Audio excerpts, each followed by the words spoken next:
Scalpel? Clamp? ESR MK-II?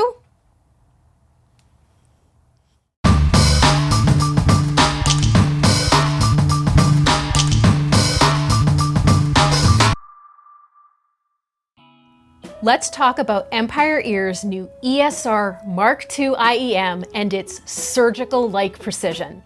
But first, be sure to hit that subscribe button so you don't miss any of our videos on the latest and greatest audiophile gear. So I've listened to a number of IEMs from Empire Ears, but the ESR MK-II was my first from the Empire Professional series. The ESR, or Empire Studio Reference, is the detail king of the entire Empire Ears lineup, offering surgical-like consistency for recording and mixing engineers.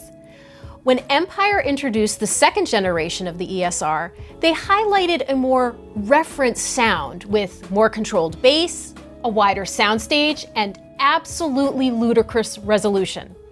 Ludicrous, huh? Empire Ears, you have my attention. Now, a major upgrade with the ESR MK-II was the addition of 2 electrostatic drivers to join 3 balanced armatures. This gives a huge boost in treble extension and detail retrieval. In my opinion, the MK-II also got a design upgrade from black to a cool-looking brushed silver faceplate with a bit of a holographic quality. A winged Empire Ears logo in silver sits in the center of this striking design. The shells are similar to other Empire Ears models, with a rounded, triangular shape and a short nozzle. Comparatively speaking, the ESR MK-II has a flat sound signature, as it should for being a studio monitor. I think what surprised me right away was how flat does not mean sterile or boring. The sound is exceptionally transparent and lifelike, with an insane level of resolution. Little sounds, a cymbal hit, an intake of breath, layers of vocal harmonies stand out with crispness and clarity without feeling overbearing. In other words, you'll perceive these details without feeling like they overshadow the main elements of songs. Bass is polite and controlled, textured and punchy. It's not super deep or rumbly, but there is no dynamic driver, so that's not too surprising. Treble is smooth and pretty without crossing into brightness. And while I wouldn't call this a vocal-forward IEM, vocals have a noticeable presence. Male and female vocals sound very lifelike, as if I am right there in the studio listening to tracks being laid down.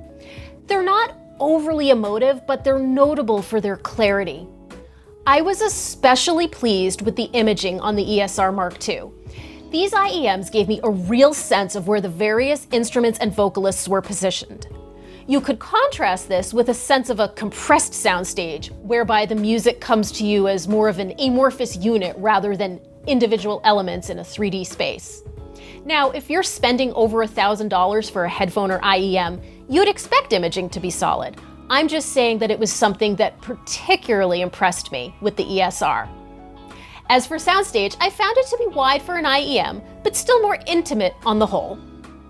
Let me offer a quick comparison to another studio monitor I listened to recently, the QDC-8SS, which costs about $350 more, and when ordered from Moon Audio, comes with a free Black Dragon IEM V2 cable, a $200 value. To my ears, the 8SS has a more reference clinical sound than the ESR MK-II. Both do a stellar job with detail retrieval, instrument separation, and imaging, all things you need and expect from a studio monitor. The difference is in the nature of the sound. The ESR MK-II simply has a little something that renders it less clinical sounding than the 8SS. If you're thinking of upgrading to a Dragon cable, I recommend the Silver Dragon IEM for the ESR MK-II. For a mixing and mastering professional, detail and clarity are king.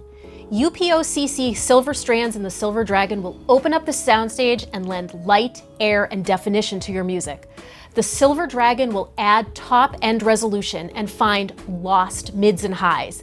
It's a great choice for those who love to, or by nature of their work, need to hear all of the details in their music. But there are no hard and fast rules for cable pairing, so head on over to moon-audio.com to learn more about Dragon cable options. I really enjoyed listening to the ESR MK-II. It's a deviation from my typical favorites, but I was really drawn to the clear and lively sound that showed me the depth of my music without making it sound sterile. And I don't think the ESR's appeal is limited to professionals. If you're looking for an audiophile quality IEM with tons of detail and a lively, realistic, but not fun or bass-heavy sound, the ESR would be a great choice for you. When you take into account the build quality and aesthetics, the ESR MK-II is a great pick at $1099. For more information about the ESR MK-II, check out our written review, as well as our Empire Ears Complete Guide, which we'll link to below. Feel free to leave us a comment if you have any questions. And don't forget to hit that subscribe button so you don't miss any of our videos. Thanks so much for watching.